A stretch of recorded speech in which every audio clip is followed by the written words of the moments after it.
If you would, turn over to Revelation chapter 14.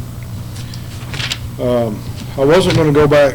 I was going to change things up this weekend, but I think I don't think I will tonight because, well,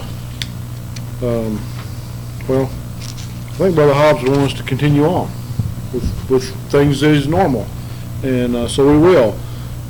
We are, it was mentioned this morning that seems to be a pattern, at least in a few cases in the Scripture, where a family or a group of people would mourn for 30 days. I don't know if there's a exact set time that the Lord tells us we should mourn, but I do think it's good that people, when we have someone close to us that passes on, that we do take time to mourn. Whether it's a few days or whether it's a few weeks or it's 30 days, whatever it is, whatever we need. Now, that doesn't mean we need to mourn the rest of our life. I think it can, with some people, it can become excessive. We do miss that person from now on, but the time of grieving is scriptural, I believe, and whatever time the Lord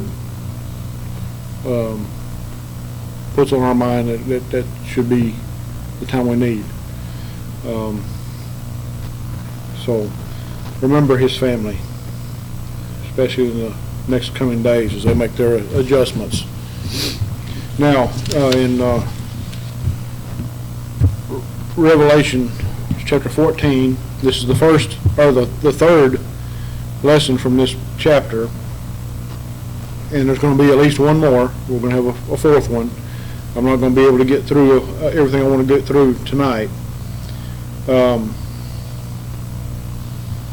this is probably not going to be my typical hour-long sermon because there's what I've got for tonight. It's not that much information, but there is a lot of information, and it's more than I could get in two sermons. So, or what's left in the chapter is more than I could get in one sermon, so that's why I'm splitting it up. So we're going to be in verses 14 through 20, mostly 14 through 19, and 20 is what we'll concentrate more on next time. The last time we looked at verses 6 through 13, these verses tell of things that will happen in the latter half of the tribulation, as I understand it. And I think the Scripture bears that out.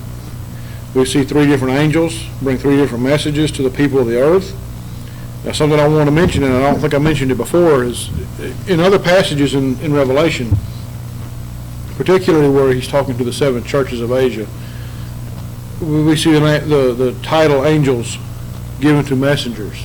And we commonly think of those messengers to those seven churches were the pastors or an elder of some sort, at least the one in charge of that flock. And if you look up I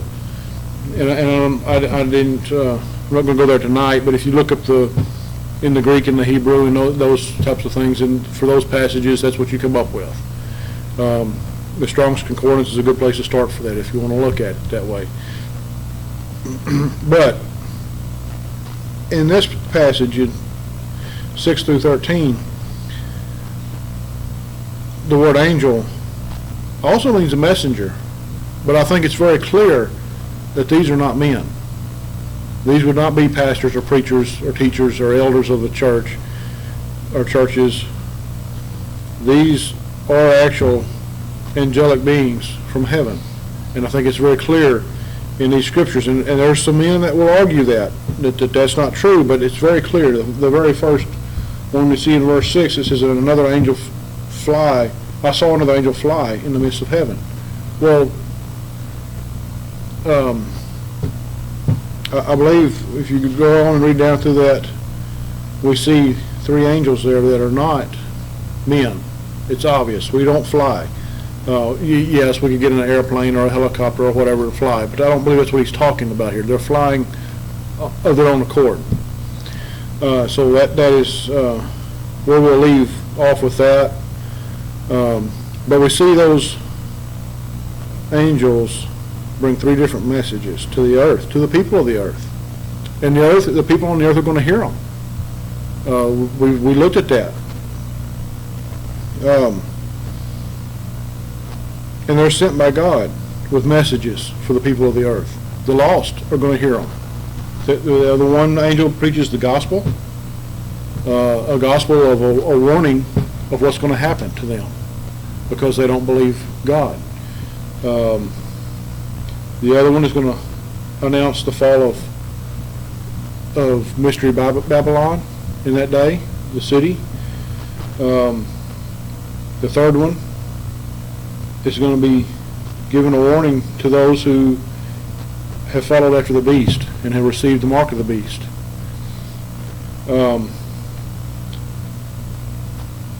We hear talk today because of the new vaccine that they're coming out with, and it's been talked about, I think, with every vaccine that I know of since I've been alive, that they're going to inject something into the vaccine, and it's going to be where they can track people and have all your information on it, and they can do mind control and all that with it.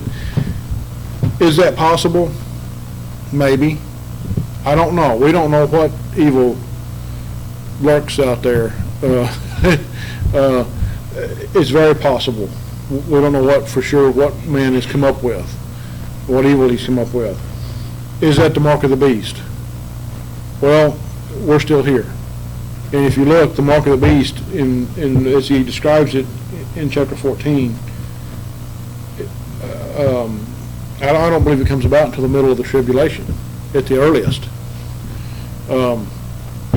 So, what are the things we hear today? People become very dramatic and very what do you call it? They become very dramatic in things when it comes to things that they think could possibly be biblical, and they try to they'll try to take something that's out there going on right now, or it's maybe possibly coming in the future, and try to apply it to Scripture. Whether it applies or not, they try to force something that's going on in the world to match God's Scripture, and it doesn't always match. Is what we're seeing today, that's coming today, is it the mark of the beast? I don't know. It could be. We don't know. We won't know until that time comes, and actually we won't be here when it comes. So, as far as the mark of the beast is concerned, I don't think we should worry about it. It's not our concern. Now, if you're lost, you better be concerned about it, especially if you're not God's elect. Now, on with our lesson for tonight. Verse 14, we see the Son of God himself coming in a cloud. Verse 14, well, let's go ahead and read. And I looked, and behold, a white cloud, and upon the cloud one sat like unto the Son of Man, having on his head a golden crown, and in his hand a sharp sickle. Where else do we see this? We see when he ascended back into heaven before the day of Pentecost in Acts chapter 1. And we won't turn there tonight and read that, but if you go back and read that story there, when he met with, was over 500 people, I believe that Paul records later, he met with he spent some time with his apostles and with the first church, and then there were other witnesses that were not part of the first church. Remember, the first church in that scripture, it tells us, was about 120. If there was over 500 people, other witnesses, then not all of those would have been part of the congregation of the church. They would, maybe they were visitors. I don't know, but it doesn't really tell us. But when he left. Well, let's just go ahead and turn over there. I wasn't going to, but let's do it, because if I don't, I'm going to mess up the story. So,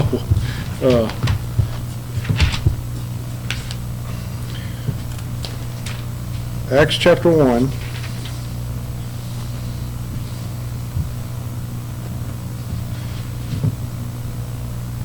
And let's start with verse 9. And when he had spoken these things, while they beheld, he was taken up, and a cloud received him out of their sight. And while they looked steadfastly toward heaven, as he went up, behold, two men stood by them in white apparel, which also said, Ye men of Galilee, why stand ye gazing up into heaven? This same Jesus which is taken up from you into heaven shall so come in like manner as ye have seen him go into heaven. So he's going to return on a white cloud. We see, I believe, what we see here in Revelation 14 is what that's talking about. Revelation 14:14. And I looked and beheld a white cloud, and upon the cloud one sat like unto the Son of Man, having on his head a golden crown, and in his hand a sickle. Remember the first time when he ascended, he didn't have his crown yet. The Father hadn't crowned him yet. When he comes back, he will come back as the King of Kings. And he's going to come back for judgment on the earth. Something, I bring out things from time to time that are discrepancies and things that people say about the Scripture, and this is one of them. If you remember, in our study on especially on the church, on the Lord's church and His bride, and we've talked about it some here in our study in Revelation, and we'll get to that more later. But remember, when He comes and calls His bride out of the world before the tribulation starts, what we commonly refer to as the rapture of the saints. Remember, He never sets foot on the earth at that time. The archangel blows the trumpet, which is the signal for the bride to come. And He doesn't set foot on the earth at that time. Some refer to that as the second coming. But I guess technically it's really not the second coming, because he doesn't actually set foot on the earth at that time. Remember back at the first of this chapter, page turn, chapter 14, verse 1, and I looked, and lo, a lamb stood on the Mount Zion, and with him 144,000, having his Father's name written in their foreheads. So, at the end of the tribulation, He's going to come and stand on Mount Zion. He's going to physically come to the earth and stand on Mount Zion.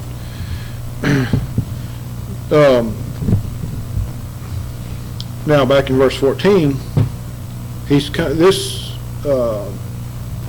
now remember, we've mentioned lots of times, and we'll mention it again, over and over in this study. John goes back and forth because of how the Lord shows him things. He goes back and forth, so everything's not chronological per se. Now, a section like verses 14 through 20 is going to be chronological with itself, but what we're reading here in verse 14, and it happens, I believe, happens before what happens in verse 1, because if you notice, He's already standing on Mount Zion with the 144,000 at that time. If you go back to verse 14, He's just now coming in the cloud. So He hasn't set foot on the earth yet. So this coming in the cloud is going to be when He comes the second time to bring judgment on the earth. And notice, He says,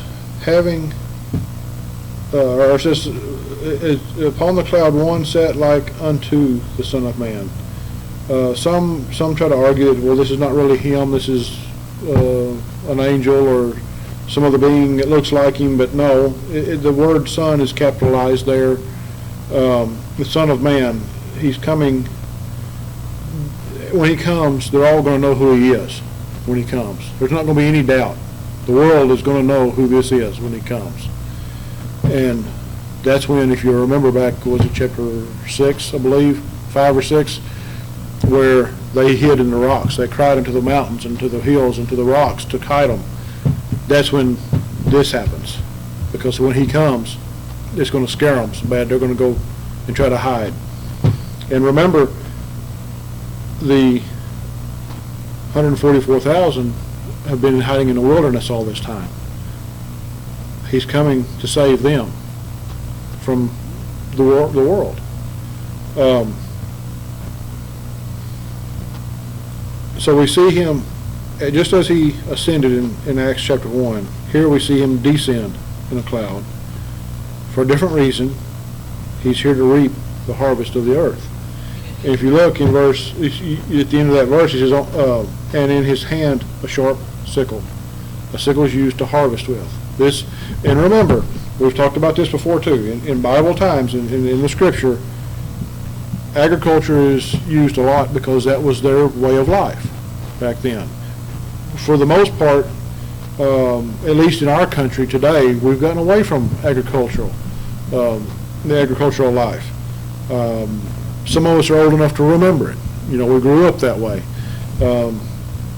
So we know these things. If you study, and that's one of the things I think, and I'm not sure, I'm not up on all of the different versions of the Bible, but some of the ones that I have looked at, they removed some of that. They changed some of that to make it where it's understandable, or they think it's understandable to people now. It needs to be left alone. The way the King James has been translated, and we see all these references to agricultural references, that's how things are going to be. That's how it needs to be translated. He's going to have a sharp sickle in his hand. And then in verse 15 he says, and another angel came out of the temple, crying with a loud voice to him that sat on the cloud. Now, another angel came out of the temple. Which temple? The one in heaven or the one on earth? Remember, the temple's going to be rebuilt on earth also. I think at this time it's going to be, this is described as the one in heaven, because this angel comes out of the temple. And he cries with a loud voice to him that sat on the cloud, thrust in thy sickle and reap, for the time is come for thee to reap, for the harvest of the earth is ripe. Now, here's where we have to be careful with this passage. All through the Scripture, we see the Lord talk about the harvest. The world's white for harvest, and there's other places that talk about the harvest. The Old Testament talks about it. The New Testament talks about it. The majority of the time, when you see the Scripture talk about a harvest, it's referring to the harvest of souls, the harvest of God's elect, their salvation, in other words. Here, it's not. This is not a harvest of salvation here. This is a harvest of judgment. The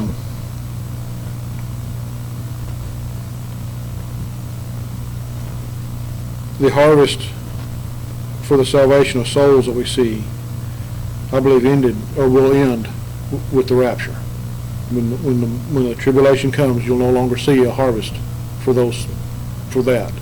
Now, I'm not saying there's not going to be people saved in the tribulation, but as far as what the Bible references as a harvest, that time ends. And if you look, let's go to Luke chapter 2.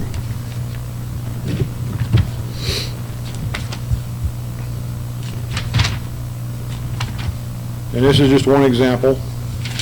Luke chapter 2.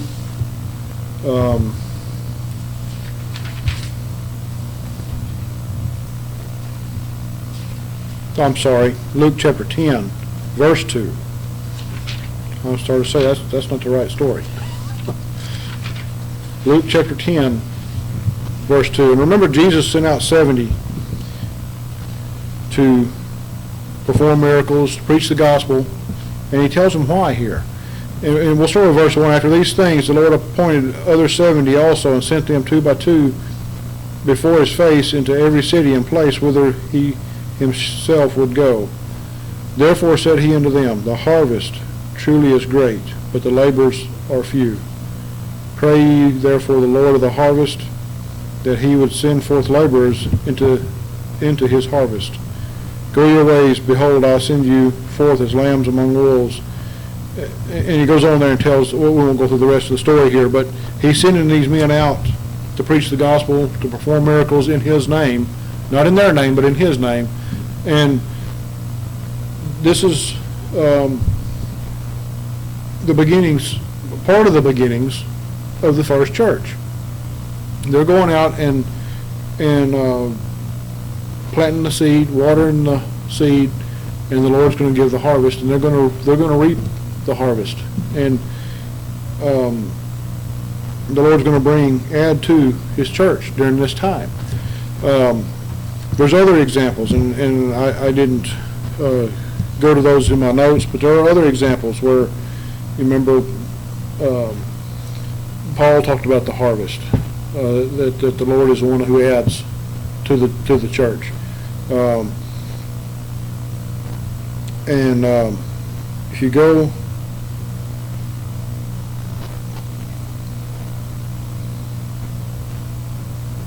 well, let's go back to Revelation chapter 14. From verses 14 through 19, we see this great harvest described. Notice there is no rejoicing or gladness in this harvest.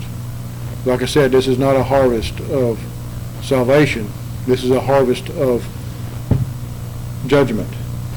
Let's go ahead and read. We'll start with verse 15 and read all the way down to 19. And another angel came out of the temple, crying with a loud voice to him that sat on the cloud, Thrust in thy sickle and reap, for the time is come for thee to reap, for the harvest of the earth is ripe. And he that sat on the cloud thrust in his sickle on the earth, and the earth was reaped. And another angel came out of the temple, which is in heaven, he also having a sharp sickle.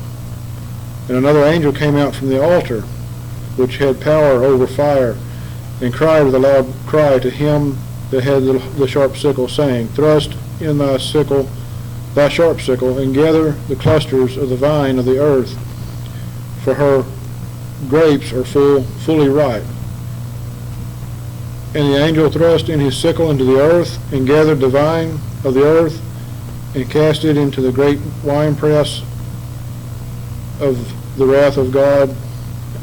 And we'll stop there for a moment.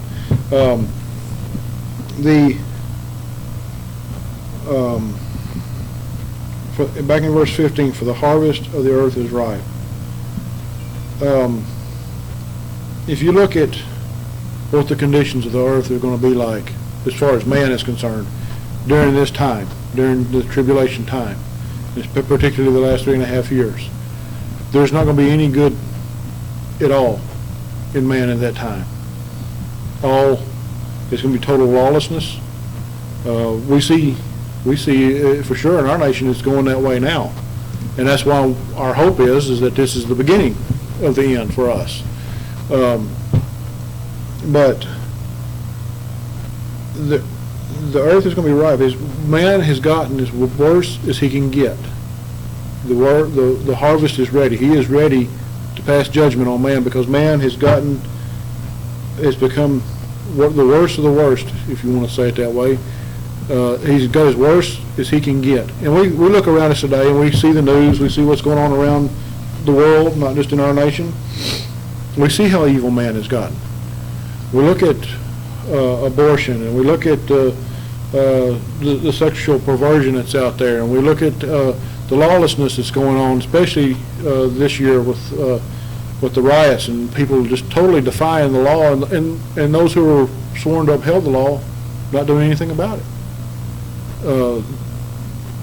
That time of ripeness is coming. I mean, we can see it. Now, is it going to be tomorrow? I don't know. I hope it's before tomorrow, but we don't know when it's going to be. But we can see the signs, so we can see the harvest is coming. The earth is getting ripe for the harvest, and we're not talking about God's elect. We're talking about those who are not His elect. We're talking about those who are living in sin, that will the ones who will suffer His judgment. And that's what we see here when He comes to reap with this sickle on the earth. It's a sickle of death. You ever seen the picture of the angel of death, and he carries the Grim Reaper? Okay, well, this is where they get that from. Now, granted, the Grim Reaper is not Christ. I'll tell you that. He's more of an evil personification, if you will. But this is where they get the reaping part of that from. Is the Son of Man, the Son of God, is going to come and reap the harvest of the earth. He's going to, in other words, he's going to pass judgment upon all those that have defied him, all those who have followed after the beast.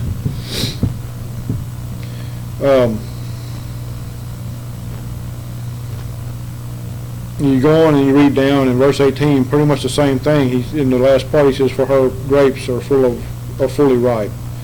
I'm not sure. I'll have to do some more study on this, but I'm not sure why he brings up grapes here, because I didn't think you use a sickle to harvest grapes. I thought they do that by hand. Now, the only thing I can figure is that with this sickle, he's going to cut the whole plant down.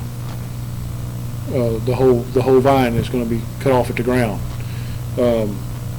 which would make sense with what he's doing. He's going to kill the whole thing. The whole thing's going to be gone. Now, he does say here that he's going to cast the vine into, he says, "and gathered the vine of the earth and cast it into the great winepress of the wrath of God." Now, we know that's figurative. It's not literal, but it's figurative. But he's going to cast, and in their day, and I've never walked around a vineyard, so all I know is what I've seen in documentaries and what I've read. When the vine is so sick that it's no good anymore, they cut it down. Sometimes they even pull it out by the roots, depending on what the sickness is, so it doesn't spread to the other parts of the vineyard, and they throw it on a pile and they burn it. Some have compared this to that he's going to harvest. This harvest is going to be cutting the vine off the ground because it has become rotten, and the picture of the fire is hell, and I don't know. Maybe it is, but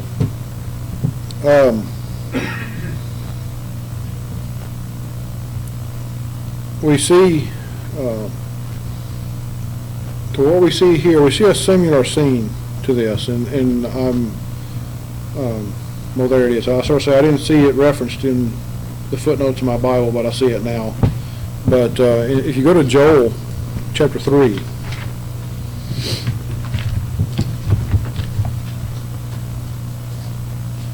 in the book of Joel tells us quite a bit about the end times. We've looked at Joel before. Joel chapter 2 is matches up with Acts chapter 2. We have to remember, though, that Joel, being a Jew, being Hebrew, that's who he's referring to in his passage. And like I said, I think when we're done with this study in Revelation, I would like to go back and look at the book of Daniel, because the book of Daniel is written from the Hebrew side of things, and written to the people of Israel and what's going to happen to them. It gives more detail than in a lot of places than Revelation does. But in Joel chapter 3, verses 1 through 15, "For behold, in those days and in that time, when I shall bring again the captivity of Judah and Jerusalem." And I think we talked about this recently.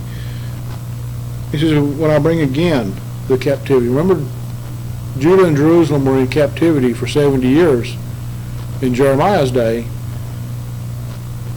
He says he's going to bring it again. Well, what's he talking about? Well, in a sense, they're in captivity today, but when you get to the tribulation, they're going to be in hiding. They're going to be basically in captivity. They're not going to be able to leave where they're at. And he says, "I will also gather all nations and will bring them down into the valley of Jehoshaphat, and will plead with them there for my people and for my heritage Israel, whom they have scattered among the nations and parted my land. Remember, God's going to call Israel, people of Israel, all from all over the world, from all nations of the world. These people are going to come, and they're going to make up the 144,000. They're going to be the ones who are going to hide. The Lord's going to hide in the wilderness. This is going to be the nation of Israel, God's elect nation of Israel, that He's going to hide in the wilderness.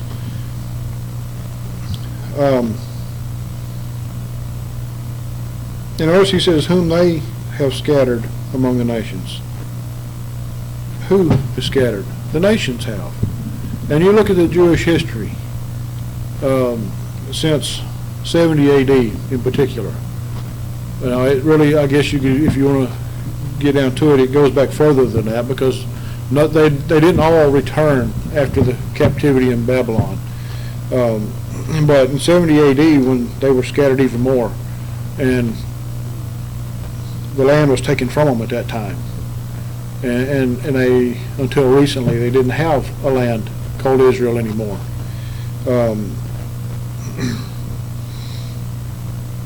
Verse 3, and they have cast lots for my people, and have given a boy for an harlot, and sold a girl for wine, that they might drink. Yea, and what have ye to do with me, O Tyre and Sidon, and all the coast of Palestine? Will ye render me a recompense? And if you recompense me swiftly and speedily, will I return your recompense upon your own head? Because ye have taken my silver and my gold, and have carried into your temples my goodly pleasant things. The children also of Judah and the children of Jerusalem have ye sold unto the Grecians, that ye might remove them far from their border. Remember when the king of Babylon came and raided the temple, he took all the gold and silver and all the things that were dedicated to the Lord, he took back to Babylon and put in their temples. I think here he's referring more to people. They have taken the children of Judah and Jerusalem. He says they sold them unto the Grecians. They sold them as slaves. And I think we saw, if you look back in history, and most especially in recent history, you see some of this looks very similar to what the Germans did during World War II, as far as the concentration camps. And even before the concentration camps, they were not only did they kill a lot of them, but they, he says back in verse 3, have given a boy for an harlot and sold a girl for wine. They were selling them for slaves, and some of those German officers would even take them home as slaves. They stole anything valuable that they had. He says, behold, I will raise them out of the place whither ye have sold them, and will return your recompense upon your own head. And I will sell your sons and your daughters into the hand of the children of Judah, and they shall sell them to the Sabians, to a people far off, for the Lord hath spoken it. Proclaim ye this among the Gentiles. He's talking to the Gentiles here. This is what he's going to do to the Gentiles. And who is he talking to back in Revelation 14:20? It's to the Gentiles. This reaping that the Lord's going to do is going to be mostly for the Gentiles. Proclaim ye this among the Gentiles. Prepare war. Make up the mighty men. Or wake up the mighty men. Let all the men of war draw near. Let them come up. Beat your plowshares into swords, and your pruning hooks into spears. Let the weak say, I am strong. This is not a message to God's people. And you hear it quoted that way sometimes, though, that we're to beat our plowshares into swords. I've heard Christians quote this verse in that way, that that's what we're supposed to do when it comes time for war or to fight. He's talking to the Gentiles that he's fixing to judge. That's who he's talking to. Read this in its context, and you see that. There in verse 9, the verse right before it. Proclaim ye this among the Gentiles. Assemble yourselves, and come all ye heathen, and gather yourselves together around about thither, because thy mighty ones to come down, O Lord. Let the heathen be wakened and come up to the valley of Jehoshaphat, for there will I sit in to judge all the heathen round about. But ye in the sickle, put ye in the sickle, for the harvest is ripe. Where did we hear that earlier? In Revelation. Come, get you down, for the press is full. The fats overflow, for their wickedness is great. He's comparing the ripeness of the grapes of the harvest to their wickedness. Their wickedness has gotten as wicked as it can get. Multitudes in the valley of decision. For the day of the Lord is near in the valley of decision. What is the day of the Lord? Always in the scripture, the day of the Lord is when he comes and fights that battle, that last battle at the end of the tribulation period against the armies of the world. The sun and the moon shall be darkened, and the stars shall withdraw their shining. And we'll stop there in this passage, but even that last verse there, we'll see more of that later in our study, but there will come a day when the sun and the moon is not going to shine for a time. It's going to be darkened. So Joel 3 at least appears to look like he's talking about the same thing that John wrote in Revelation. Now he names the valley of Jehoshaphat. And I did a little research. I want to do some more, and I want to talk more about that next time. The valley of Jehoshaphat is not the same place as the valley of Megiddo. You know, we commonly think of that final battle being fought in the Battle of Armageddon, fought in the valley of Megiddo, and I believe that's true. But I want to look at why Joel refers to it as the valley of Jehoshaphat, and John in later place in Revelation talks about the Battle of Armageddon, or the Battle of the Valley of Megiddo. So we'll look at that next time. But to finish up, verse 20, and the winepress was trodden without the city, and blood came out of the winepress, even unto the horses' bridles, by the space of 1,600 furlongs. The blood comes to the horses' bridles, and I don't know. I know I've heard this preached many times in my life when I was younger, especially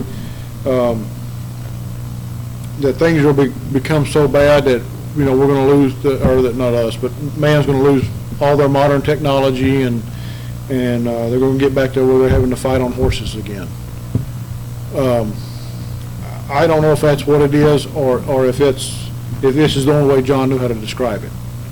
Remember, riding horses was commonplace in his day, and so a common measurement in his day would be to the horse's bridle. I think that's what he's talking about here. Now there may be more to it. We'll get into that more as we get through the study, but even so, the heights of a horse's bridle, an average size horse, you're looking at the height of their bridle is going to be what I would guess 4 to 5 feet from the ground, and depending on the size of the horse, and that's a lot of blood. That's a lot of blood that's going to fill the valley, and it says by the space of 1,600 furlongs. And I've seen two different takes on this measurement. Some say it's 184 miles. Some say it's 200 miles. That's still a lot, either one you want to take. To be blood, to be as high as a horse's bridles, and to reach that distance. I will, like I said, next time we're going to look more into where this battle takes place, and this won't be the last time. It's covered again in the book of Revelation. But I want to go back and we're going to look more into this harvest and where it takes place, and in particular verse 20 next time.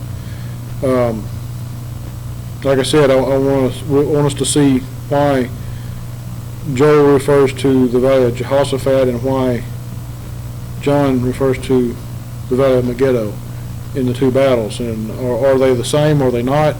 We'll look at that next time. So that's all we have for tonight.